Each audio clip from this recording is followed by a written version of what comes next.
غم نہ کری رب تجھے برباد نہ ہونے دے گا، تیرا دشمن بڑا نادان۔ بہت پہلے میں نے آپ کو بتایا تھا، آج بتا دوں، پٹنہ کی سرزمین ہے، میں نے اپنی آنکھوں سے دیکھا ہے ان 14 لاشوں کو جو اس جہیز کی وجہ سے ہوئے ہیں۔ ایک ساتھ 14 لاشیں اٹھی ہیں، ایک مرد ایک عورت، دونوں یہ میاں بیوی اور ان کے 12 بچے، ایک ہی گھر کی 14 افراد پر مشتمل یہ فیملی، 12 لاشیں بچوں کی اور 2 میاں بیوی کی، ایک ساتھ اٹھے جنازے، ایک ساتھ رکھے گئے۔ ان جنازوں میں بھی شریک تھا، پوری پٹنہ کی سٹی کانپ رہی تھی، کیونکہ 14 جنازے پہلی بار کسی نے اٹھائے، پہلی بار وہ قبرستان کے اندر لے گئے، پہلی بار ان کا ایک ساتھ لگا کر ایک مرتبہ جنازے کی نماز پڑھی گئی، پہلی مرتبہ 14 لاشوں کو ایک ایک کر کے قبر میں اتارا گیا، پورا پٹنہ کانپ رہا تھا۔ جانتے ہو یہ منظر کیوں پیش آیا؟ اس باپ کی ایک جوان بیٹی تھی، رشتہ آتا تھا، شادی میں 1 مہینہ رہ جاتا تھا، لڑکے کی طرف سے جہیز کی ایک لسٹ آ جاتی تھی، غریب باپ تھا، رشتہ ٹوٹ جایا کرتا تھا۔ دوسرا رشتہ لگا، 1 مہینہ رہ گیا، پھر لسٹ آ گئی، رشتہ ٹوٹ گیا۔ لڑکی کی بڑھتی جوانی جہیز کی ڈیمانڈ رشتے کو توڑ رہی تھی، لڑکی بھی اپنی جوانی کو کنٹرول نہ کر سکی اور اسی محلے کے ایک غیر مسلم ایک ہندو لڑکے کے ساتھ اس کے ناجائز تعلقات قائم ہو گئے۔ پھر خدا کی مار ایسی پڑی کہ لاکھ آلات منع حمل استعمال کرنے کے باوجود قدرت کا ایک تماچا ایسا پڑا کہ وہ لڑکی کا حمل ٹھہر گیا، کسی طریقے سے رہ گیا۔ نہ تو لڑکی کو پتا چلا کہ یہ الٹیاں کیوں آ رہی ہیں، نہ گھر والوں کو پتا چلا۔ اس کی ماں اس کو ہاسپٹل میں لے کر گئی، سرکاری ہاسپٹل اتنے قریب تھے کہ یہ پرائیویٹ ہاسپٹل میں علاج بھی نہیں ہو سکتا تھا۔ سرکاری ہاسپٹل کے ڈاکٹر نے کچھ رپورٹیں دی کہ یہ رپورٹ لے کر آؤ، بلڈ جانچ، پیشاب کی جانچ، فلاں جانچ۔ جب یہ ساری جانچیں سامنے آئی تو پیشاب کی جانچ سے یہ ثابت ہو گیا کہ یہ لڑکی حاملہ ہے۔ کھا کی اس حال میں تو یہ ہونا ہی ہے، الٹیاں آنا ہے، لہذا جاؤ، کوئی گھبرانے کی ضرورت نہیں، حمل ہے، ماں بننے والی ہے۔ لڑکی کی ماں کے پیروں کے نیچے سے زمین سرک گئی۔ اسپتال میں اور بھی لوگ ہوا کرتے ہیں، دھیرے دھیرے یہ خبر جنگل کی آگ کی طرح پورے محلے میں، پھر پورے پٹنہ میں پھیل گئی۔ اب جہاں اس لڑکی کا بھائی نکلتا لوگ چڑھاتے، کتنی گرمی ہے اس کی بہن میں، ارے ہندو ہی ملا تھا، ہم لوگ کیا مر گئے تھے، اس طریقے کے تانے مارے جاتے، لڑکی کے باپ کو بھی ستایا جاتا۔ ایک دن لڑکی کا باپ ان تانوں سے تنگ آ گیا اور اس نے ایک میڈیکل اسٹور سے زہر کی شیشی خریدی اور چپکے سے جب اس کی بیوی کھانا بنا رہی تھی تو پورا زہر اس پکتے ہوئے کھانے میں ڈال دیا، دروازہ اندر سے بند کیا، دسترخوان لگایا، کہا آج میری چھٹی کا دن ہے، سب بچے میرے ساتھ بیٹھ کر کھانا کھاؤ۔ سب بچوں نے، بیوی نے بیٹھ کر کھانا کھایا۔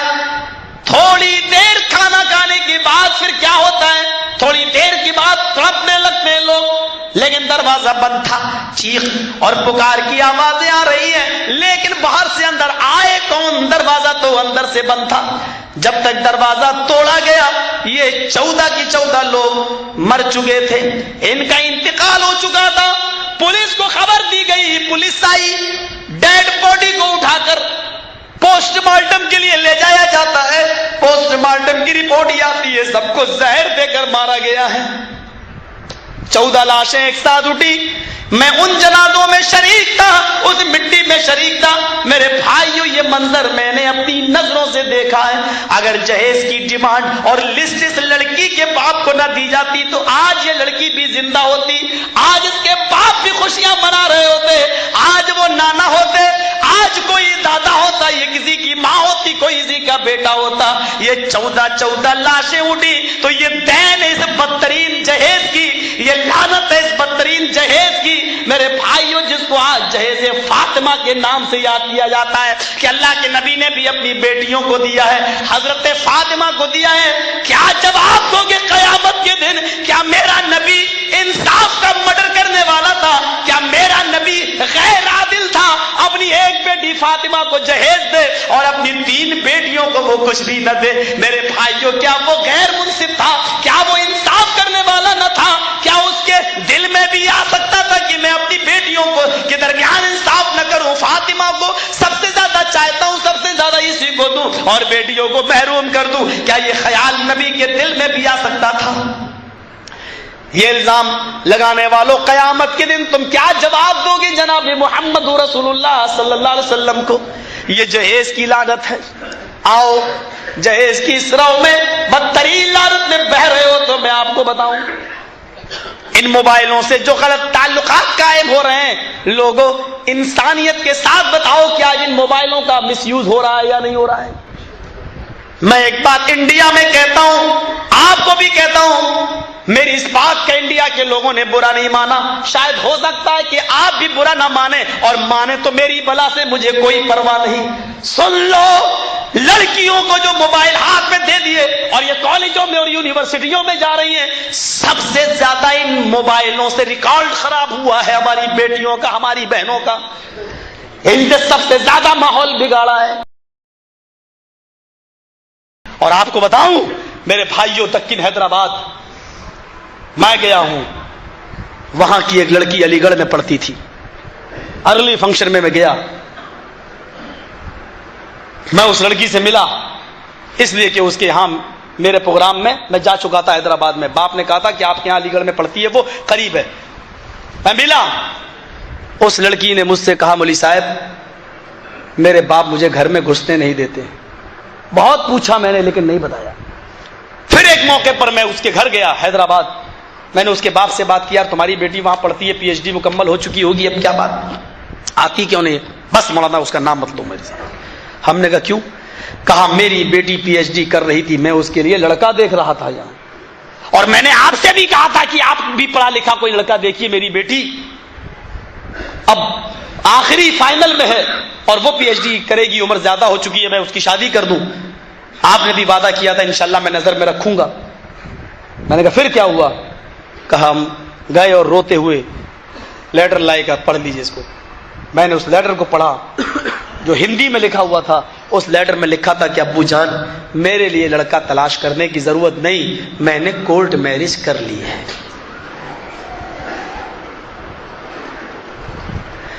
تین سال گزر گئے, 4 سال گزر گئے, اس لڑکی کی شادی میں ہوئی. اس لڑکا ہندو تھا. ایک موقع پر میرا پروگرام امرتسر میں ہوا, اشتہار لگے ہوئے تھے. اس لڑکی کو کسی طریقے سے پتا چل گیا کہ مولانا جرجیت صاحب آ رہے ہیں. اس نے مجھے فون پہ بات کی. اس وقت میرے گھر میں وہ فون رکھا ہوا تھا جو ڈبے کی شکل میں لینڈ لائن. میں نے کہا میں تم سے نہیں مل سکتا. اس نے مجھ سے کہا یہ میرے گھر کا نمبر ہے, مولانا آپ کو اللہ کا واسطہ 10 منٹ کے لیے آپ مجھ سے مل لیجیے, لیکن میرے گھر نہ آئیے, میں تنہائی میں آپ سے ملنا چاہتی ہوں, میں اپنے درد بھری ایک داستان آپ کو سنانا چاہتی ہوں. بہرحال میں نے اپنے جماعت کے لوگوں سے, ان اہل حدیثوں سے مشورہ کیا کہ ایسی ایسی بات ہے. ان لوگوں نے کہا بہت اچھی بات, اگر ہندو لڑکا ہے اور لڑکی مسلمان ہے اور وہ آنا چاہتی ہے, کچھ بات کرنا چاہتی ہے تو شوق سے. میں نے کہا فلاں کے گھر پہ آ جاؤ, ایڈریس اس کو دیا اور وہ بیچاری چلی آئی. کہتی ہے مولوی صاحب کسی طریقے سے میرے باپ کو راضی کر لو, میرے باپ کو منا لو, میں لڑکا چھوڑنے کے لیے تیار ہوں. میں نے کہا وجہ کیا ہے؟ مولانا میں نے نکاح تو کر لیا جوانی کے جذبات میں, کہ لڑکا اس نے پہلے وعدے کیے تھے مجھ سے کہ میں تمہارے ساتھ ایسا کچھ نہیں ہونے دوں گا, تم اپنی نماز پڑھنا, روزے رکھنا. لیکن جب سے میں یہاں آئی ہوں نہ یہ مجھے نماز پڑھنے دیتا ہے نہ روزے رکھنے دیتا ہے. میرے ہی کمرے میں اس نے گنیش کی مورتی بھی لگا رکھی ہے, پوجا کرتا اور مجھے بھی مجبور کرتا ہے. میں منع کرتی ہوں, چھپ چھپ کر کبھی میں روزے رکھ لیتی ہوں کہ نماز تو پڑھنے نہیں دیتا, کہ میں روزے رکھوں کا مہینہ آتا ہے تو یہ آزماتا ہے کہ دیکھیں یہ روزے سے ہے یا نہیں، تو یہ دن میں بھی مجھ سے ہم بستری کرتا ہے، دن میں بھی مجھ سے ملاقات کرتا ہے۔ میری آئے مولانا مجھے صرف اس بات کی فکر ہو رہی ہے، صبح کا بھولا شام کو گھر آ جائے، بھولا ہوا نہیں کہتے، مجھے اس بات کی فکر ہو رہی ہے کہ کہیں اس کے گھر میں مجھے موت نہ آ جائے، 2 گج زمین بھی مجھے دفن ہونے کے لیے نہیں ملے گی، اور مجھے ان ہندوؤں نے اپنی آستھا اور عقیدے کے مطابق لکڑیاں جلائیں گے اور میری چتا جلا دیں گے، میری لاش جلا دیں گے۔ میں مرنا چاہتی ہوں تو اسلام پر، ایمان پر، اور دفن ہونا چاہتی ہوں تو میں قبرستان کے اندر میں اپنے باپ سے معافی مانگنے کے لیے تیار ہوں، لیکن میرا باپ اپنی جیتی زندگی میں میری شکل دیکھنے کے لیے تیار نہیں۔ میں نے 10 بندے تیار کیے امرتسر سے، اس میں 2-4 مولانا بھی تھے، میں نے ٹکٹ بنوایا، ان کو لے کر پہنچا، 3 دن لگے لڑکی کے باپ کو منانے میں، لیکن الحمدللہ کامیابی مجھے ملی۔ لڑکی کے باپ کو سمجھا لے گئے، حیدرآباد کے لوگوں کو بھی میں نے سمجھایا، ان کو بھی بلایا اور پوری باتیں بتائی۔ میں نے کہا پھر کیا چاہتے ہو کہ آپ کی بیٹی جہنمی بن جائے؟ آ جانے دو اس کو، نکاح ہی نہیں، جب ہندو لڑکے کے ساتھ کولڈ میرج نہیں تو طلاق کی ضرورت بھی نہیں، آپ اس سے کہیے کہ اس کو بلا لیجیے اور جہاں آپ چاہیں گے اس کا رشتہ کرا دیجیے، یہ زندگی اس کے ساتھ جو گزر رہی ہے وہ بہت گھٹ رہی ہے۔ بہرحال لڑکی کے باپ تیار ہوئے اور پھر ایک پلاننگ کے تحت اس لڑکی کو باہر نکالا گیا اس کے گھر سے اور ٹرین پہ بٹھا کر لایا گیا۔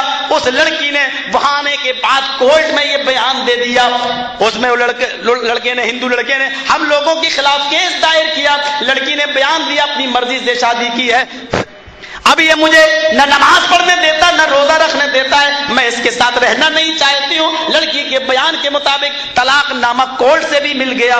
یہ لڑکی الحمدللہ آج 3 بچوں کی ماں ہے، نمازی ہے، روزدار ہے، اور الحمدللہ یہ عربی مدرسے میں بھی پڑھنے لگی ہے۔ حیدرآباد کے اندر جامعۃ الصالحات کے نام سے ایک مدرسہ ہے، اتنی بڑی عمر ہے لیکن اس کے باوجود بھی اس نے دینی تعلیم حاصل کی ہے، اور آج یہی لڑکی جو PhD کرنے کے باوجود بھی عالمہ بنی ہے، آج یہ لڑکی دین کی مبلغہ بھی بن گئی ہے، معلمہ بھی بن گئی ہے۔ میں یہ کہنا چاہتا ہوں آپ سے کہ غلطیاں سب سے ہو جاتی ہیں، لیکن جان بوجھ کر غلطی کرانا، اپنی بیٹیوں کو موبائل دینا، یہ میرے بھائیوں وہ دور ہے آپ نہیں سمجھتے ہو۔ اس دور کی جو پیشین گوئی ہے جناب محمد رسول اللہ نے کی تھی وہ آج حرف بحرف صادق آ رہی ہیں۔ سب سے زیادہ مزاج اور ماحول اسی سے خراب ہو رہا ہے، اسی سے۔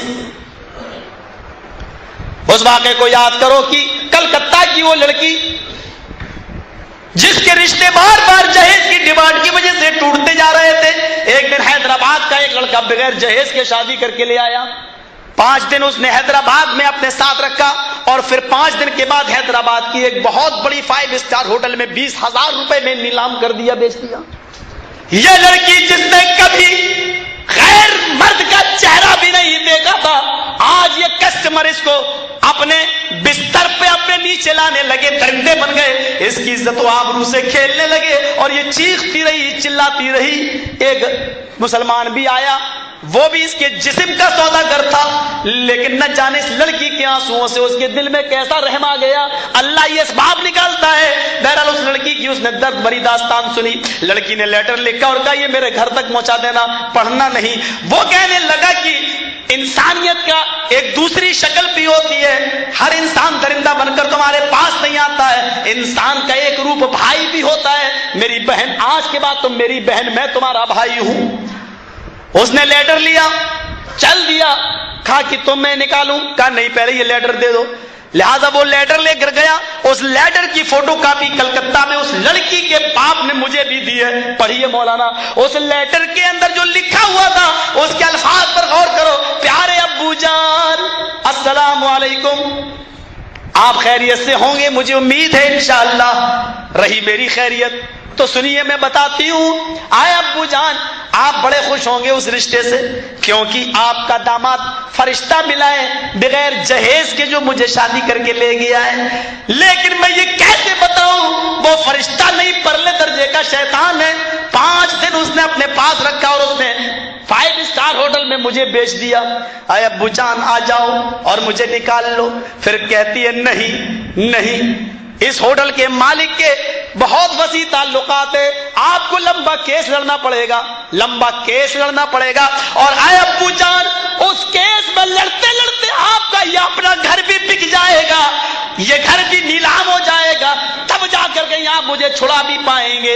اے ابو جان پھر میں اب اس لائق بھی تو نہیں رہ گئی کہ میں اپنی شکل آپ کو دکھلا سکوں، اپنی سہیلیوں کے سامنے آ سکوں، میں ناپاک اور گندی ہو چکی ہوں، میرے جسم سے درندے کھیل چکے ہیں۔ اے ابو جان صبح کا سورج نکلنے سے پہلے میں نے یہ فیصلہ کر لیا ہے، یہ جانتے ہوئے بھی کہ خودکشی حرام ہے، لیکن اس ناپاک زندگی سے میرا مر جانا پھر بھی بہتر ہے۔ میں نے اپنی اوڑھنی پنکھے میں لگا رکھی ہے، صبح کا سورج نکلنے سے پہلے میں خودکشی کر کے مر جاؤں گی، صبح کا سورج مجھے دیکھنے کو نہیں ملے گا۔ یہ لیٹر میں صرف اس لیے لکھ رہی ہوں کیونکہ میں اپنی ایک چھوٹی سی بہن فاطمہ جو 4 سال کی ہے چھوڑ کے آئی ہوں، چھوٹی سی تھی فاطمہ اس کی بہن، میں اپنی چھوٹی سی بہن فاطمہ کو چھوڑ کے آئی ہوں۔ میں یہ تم کو بتانا نہیں چاہتی تھی اپنی موت کے بارے میں کہ آپ کو صدمہ پہنچے گا، لیکن یہ لیٹر میں صرف اپنی بہن کی وجہ سے لکھ رہی ہوں۔ آئے میرے پیارے ابو جان، جب میری یہ چھوٹی بہن فاطمہ جب تک بالغ ہو، 18 20 22 25 سال کی ہو، تب تک آپ اتنا کما لینا، اتنا کما لینا، اتنا کما لینا۔ آگے کے الفاظ پر غور کرو جو اس نے لکھے ہیں، میرے نہیں ہے، اس لڑکی کے جو خودکشی کر کے مر گئی اس کے ہے۔ آئے ابو اتنا کما لینا، اتنا کما لینا کہ میری بہن کا جب رشتہ کرو تو جو کتا جتنی ہڈیاں مانگے اس کے سامنے اتنی ہڈیاں پھینک دینا۔ ان الفاظوں پر غور کرو کہ جو کتا جتنی ہڈیاں مانگے اس کتے کے سامنے اتنی ہڈیاں پھینک دینا، تاکہ میری بہن کو وہ دن نہ دیکھنا پڑے جو مجھے دیکھنا پڑ رہے ہیں۔ آخر میں آپ کی بیٹی جو آپ کی فرما بردار نہ بن سکی جمیلہ، یہ لکھا، اور اس کے بعد پھر اس لڑکی کی صرف ڈیڈ باڈی اس باپ کے پاس پہنچتی ہے۔ کتنی جانیں لی جائیں گی اس جہیز کی وجہ سے۔ میں سمجھ رہا ہوں کہ آپ کا وقت، لیکن ایک واقعہ میں اور سناؤں گا اس جہیز کے تعلق سے۔ میر تقی میر کا بہت بڑا شاعر تھا، اور اس کی شاعری ایک موقع پر رک جاتی ہے۔ جہیز کی ڈیمانڈ، ایک لڑکی، اکلوتی لڑکی، کہا کہ اس لڑکے سے ہی شادی کروں گا۔ جہیز کی ڈیمانڈ آ گئی، لڑکی نے کہا ابو اتنا لمبا چوڑا جہیز نہیں، میں نے شادی کروں گی اس کے ساتھ۔ باپ نے اپنا گھر گروی رکھ دیا، بینک سے لون لے لیا، پیسہ کاغذ گھر کے بینک میں دے دیے، بینک سے پیسہ لے لیا، دکان بیچ دی۔ باپ کی دکان بک گئی لیکن جہیز پورا نہیں ہو سکا، پھر گھر کو بھی گروی رکھ دیا لیکن جہیز پورا نہیں ہو سکا۔ بہرحال قرض لیا اور کسی طریقے سے شادی کر دی۔ لڑکی منع کرتی رہی کہ اس درندے سے شادی نہ کرو جس کو آپ کی مال سے محبت ہے، بیٹی سے نہیں۔ کہا بیٹی اس گھر میں تم خوش رہو گی، اکیلی تو بیٹی ہو، مجھے کرنا کیا ہے، شادی کر لو۔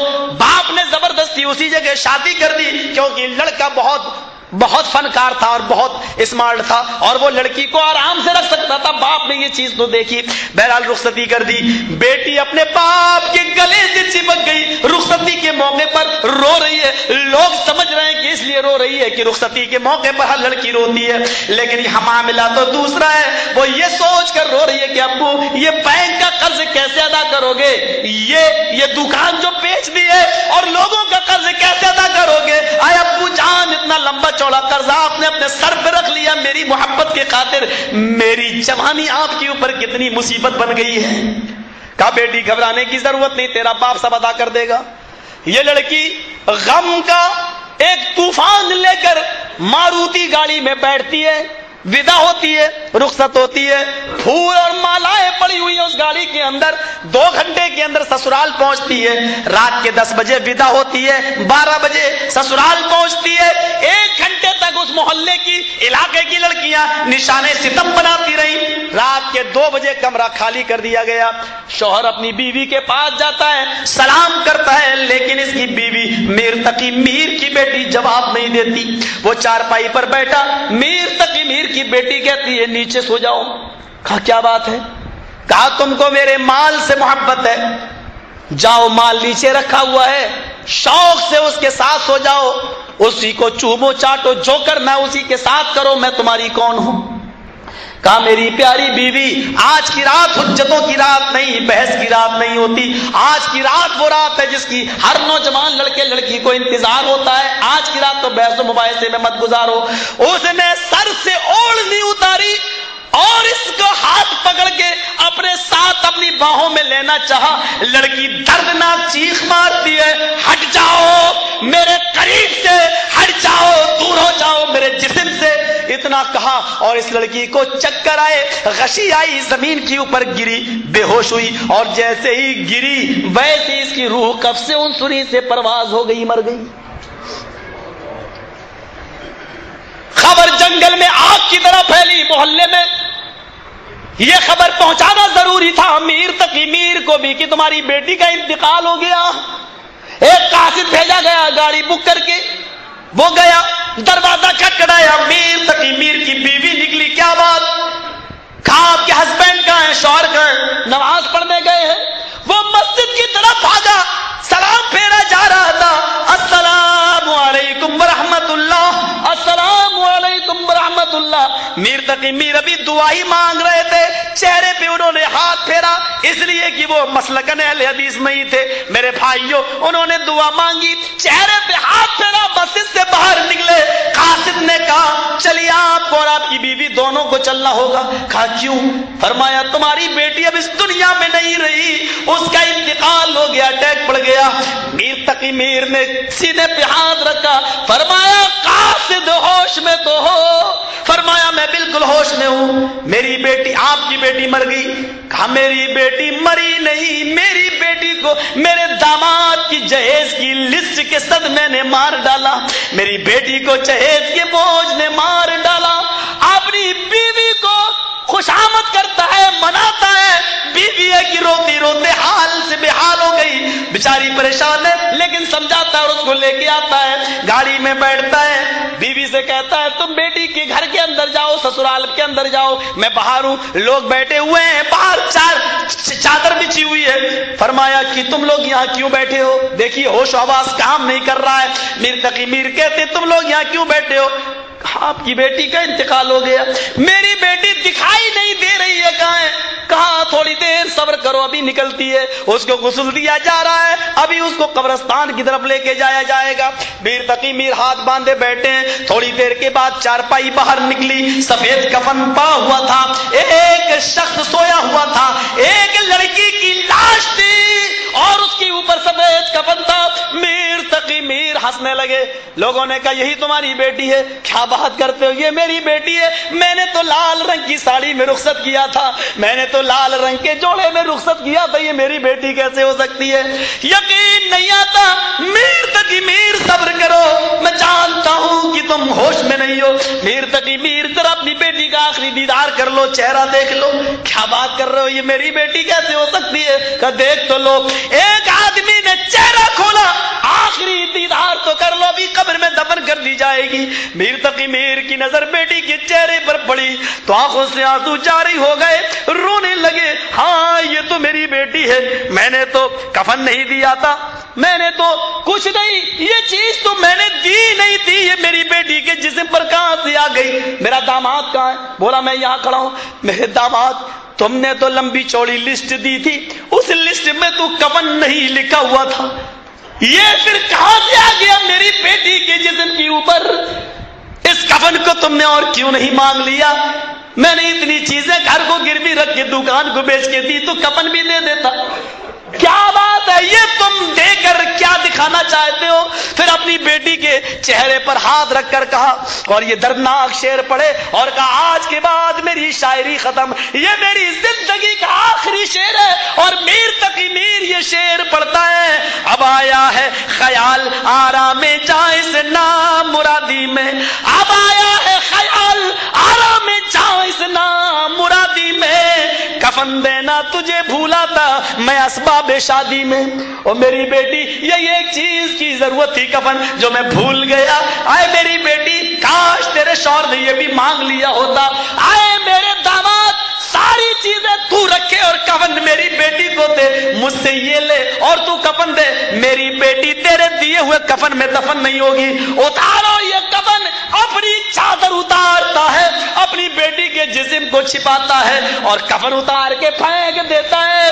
تو روح لینے والا، جان لینے والا، میری بیٹی کو کفن دے کر کیا جتانا چاہتا ہے؟ میری بیٹی تیرے قبرستان میں دفن نہیں ہوگی، میرے قبرستان میں دفن ہوگی۔ اور اپنی بیٹی کو لایا، لوگوں نے روکا، نہیں رک جاؤ، ایسا نہ کرو، یہ اچھی بات نہیں۔ آج میر تقی میر مضبوط ہو گیا، کہنے لگا خاموش رہو محلے والوں، خاموش رہو شہر والوں، اس وقت تم مر گئے تھے، آج سمجھا رہے ہو مجھے، اس وقت مر گئے تھے جب یہ لمبی چوڑی جہیز کی لسٹ دے رہا تھا، تب تم نے نہیں کہا تھا کہ اتنا لمبا چوڑا جہیز نہ مانگو، میر تقی میر کہاں سے دے گا؟ اس وقت تم نے اس کو نہیں سمجھایا۔ آج میں اپنی بیٹی کو اپنے قبرستان میں لے کے جا رہا ہوں تو تم مجھے روک رہے ہو۔ جان نہیں مانتا نہ تیری، نہ میں اپنے داماد کی، نہ تمہاری، جاؤ کسی کی نہیں مانتا۔ اپنی بیٹی کو لایا اور اپنے قبرستان کے اندر دفن کر دیتا ہے۔ ابھی بھی آنکھیں نہیں کھل رہی ہے، یہ کون ختم کرے گا؟ میں نے مسجد نمرہ میں کہا تھا، آپ کو بھی کہہ دیتا ہوں، اللہ کی قسم، شادیوں میں جو فضول خرچی اور جو لمبے چوڑے ڈیکوریشن اور جو لائٹنگ آپ کے یہاں ہوتی ہے، شرم سے ہم جیسے لوگ چلو بھر پانی میں ڈوب مرنے کا مقام رکھتے ہیں۔ ہمارے انڈیا کے مسلمان اللہ کی قسم آپ سے 1,00,000 گنا بہتر ہیں اس معاملے میں۔ اللہ کی قسم آپ کی یہاں کی عورتیں جو میک اپ کرتی ہیں، کعبے کے رب کو گواہ بنا کے کہتا ہوں، ہم انڈیا کے اندر مسلمانی عورتیں اتنا میک اپ نہیں کرتی ہیں۔ میرے بھائیوں، ہمارے یہاں کی ہندو لڑکیاں اتنا میک اپ نہیں کرتی ہیں جتنا آپ یہاں مسلمان لڑکیاں کرتی ہیں۔ جاؤ، میں نے یہ بات ڈنکے کی چوٹ پر کہہ دی ہے، شرم کرو۔ تم اپنی بیٹی کو فاطمہ نہ بنا سکے، تم اپنی بیٹی کو زینب کی طرح نہ بنا سکے۔ وہ فاطمہ تھی، ایک ہمارا پردہ ہے۔ فاطمہ کہہ رہی ہے، اے میرے شوہر، جب میرا انتقال ہو جائے تو مجھے رات میں لے جانا دفن کرنے کے لیے، دن کے اجالے میں نہیں، عشاء کے بعد میری لاش کو لے جانا، دن میں نہیں۔ اور حضرت علی کہتے تم میری بیوی ہی نہیں، محمد رسول اللہ کی بیٹی بھی ہو، تمہاری یہ خواہش پوری کروں گا، لیکن یہ تو بتاؤ کہ دن میں کیوں نہ دفن کروں، رات میں کیوں دفن کروں؟ فرمایا علی، علی نام لے رہی ہے اپنے شوہر کا، یا تو نام لینے سے نکاح ٹوٹتے ہیں ہمارے بھائیوں کے۔ فرمایا علی، میں چاہتی ہوں کہ جب میرا انتقال ہو جائے اور مجھے کفن پہنایا جائے تو رات کے اندھیرے میں میرے جنازے کو نکالا جائے۔ میں محمد کی بیٹی ہوں، نہیں چاہتی ہوں کہ میرے مردہ جسم پر پڑے ہوئے کفن پر بھی کسی غیر مرد کی نظر پڑے، میرے مردہ جسم پر۔ آپ نے فرمایا اگر محمد الرسول اللہ صلی اللہ علیہ وسلم کی شریعت میں تیرے لیے راستہ نہ نکلا تو کون سی شریعت تیرے لیے راستہ نکالے گی؟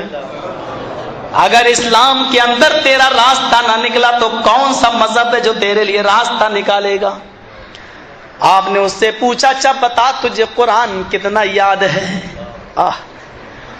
اس نے کہا اللہ کے نبی پھر سے پوچھئے، کیا پوچھ رہے ہیں؟ کہا تمہیں قرآن کتنا یاد ہے؟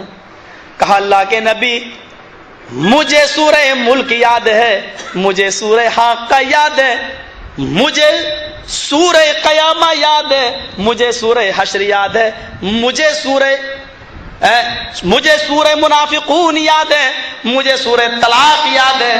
اس نے 8-10 سورتوں کے نام گنا ڈالے۔ آپ نے فرمایا اتنی سورتیں تمہیں منہ زبانی یاد ہیں؟ کہاں اللہ کے نبی؟ کہ پھر بھی تم کہتے ہو کہ ما عندی شیء، میرے پاس کچھ نہیں ہے۔ کہاں اتنی صورتیں تمہیں یاد ہیں؟ کہاں اللہ کے نبی اتنی صورتیں یاد ہیں؟ آپ نے کہا عورت تجھے بھی یہ صورتیں یاد ہیں؟ کہنے لگی اے اللہ کے نبی نہیں۔ آپ نے فرمایا اے عورت اگر میں انہی صورتوں کو مہر بنا دوں اور تیرا شوہر نکاح کے بعد تجھے یہ صورتیں یاد کرا دے اور یہی صورتیں تیرے لیے مہر بن جائیں تو کیا تو اس مہر کو قبول کر لے گی؟ کھڑی ہو گئی، چیخ کر کہتی ہے اے اللہ کے نبی، جس عورت کے نکاح میں قرآن کی صورتیں مہر بن جائیں اس سے زیادہ بابرکت اور پاکیزہ نکاح کس کا ہو سکتا ہے؟ کیا تعلیم دی تھی جناب محمد رسول اللہ صلی اللہ علیہ وسلم نے؟ پوچھ رہے ہیں کہ مہر دینے کے لیے کیا ہے؟ جب تک مہر متعین نہیں ہو گیا نکاح نہیں پڑھایا۔ ابھی اگر میں 80 سال کے بڈھوں کو کھڑا کر کے پوچھوں مہر دیا تو کہیں گے نہیں۔ ابھی تک اگر پوچھوں تو کہیں گے نہیں. مسئلہ یاد رکھو، میں اس طریقے کی بات کہنے نہیں چاہتا تھا، لیکن آج جب جذبات کی راہ میں بہہ رہا ہوں تو کہہ دیتا ہوں، بغیر مہر دیے ہوئے آپ کی بیوی آپ کے لیے حلال نہیں ہے. نوٹ کر لو میری بات کو. آپ کی بیوی آپ پر اسی وقت حلال ہوگی جب آپ اس کو مہر دے دیں گے. یہ الگ بات ہے کہ بیوی مہر نہ لے، یہ الگ بات ہے کہ بیوی 2-4 سال کے لیے آپ کو مہلت دے دے. یہ بیوی کا اختیار ہے، وہ چاہے تو 2-4 سال کے لیے مہلت دے دے، 10-20 سال کے لیے مہلت دے دے، وہ چاہے تو بالکل